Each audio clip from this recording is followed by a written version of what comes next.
शासनाने आता आदेश काढलेला आहे 1 मे पासून मराठी रिक्षा चालकांना मराठी येणं अनिवार्य असणार आहे. मात्र परप्रांतीय जे रिक्षा चालक आहेत त्यांनी संपाची भूमिका पुकारलेली आहे. मला असं वाटतं की हा नियम आत्ताचा नाही आहे. शासनाने त्याची अंमलबजावणी आता करतायत.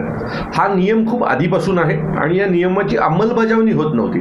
खरं तर या लोकांची सुरुवात ही ज्या वेळेला लायसन्स देतात त्यावेळेपासूनच होते. लायसन्स ज्या वेळेला आपण ट्रान्सपोर्टचं लायसन्स घेतो त्यावेळेला तुम्हाला मराठी येणं सक्तीचंच आहे.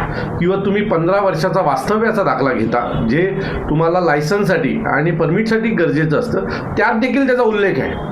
पण अशा ठिकाणी काही भ्रष्ट अधिकारी पैसे घेऊन यांना लायसन प्रोव्हाइड करतात, मग 15 वर्षाचा वास्तव्याचा दाखला प्रोव्हाइड करतात आणि त्यातूनही सगळे वाद तयार होतात. त्यांनी जर भ्रष्टाचार केला नसता, 500-1000 रुपयासाठी अशा प्रकारचे लायसन्स पुरवले नसते, तर मला असं वाटतं की आज ही वेळच आली नसती की यांनी संप पुकारायची.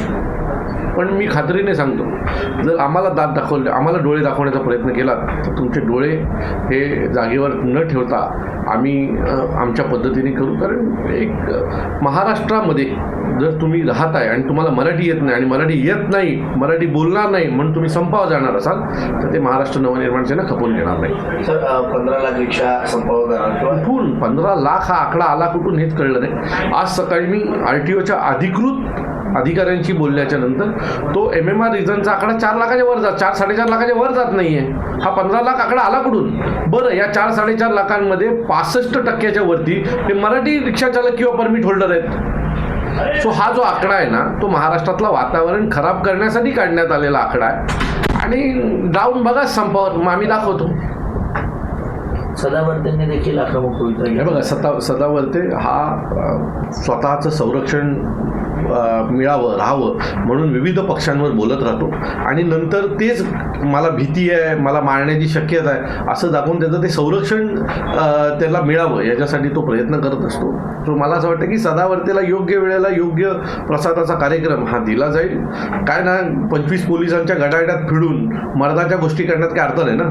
आमच्याबरोबर एकही पोलीस नसतं तरीसुद्धा आम्ही मर्दासारखी बोलतो ना.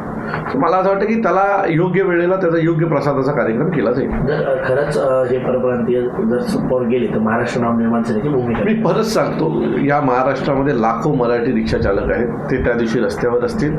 आमचे महाराष्ट्र सैनिक रस्त्यावर असतील. वेळ प्रसंगी वेळ पडला तर आमच्या गाड्यांनी लोकांना घरपर्यंत सोडू. पण महाराष्ट्रातल्या जनतेला त्रास होईल अशी कुठलीही गोष्ट घडणार नाही. पण याच्या पुढे संपानंतर मग यांनी रस्त्यावर रिक्षा चालून दाखवाव्यात आम्हाला.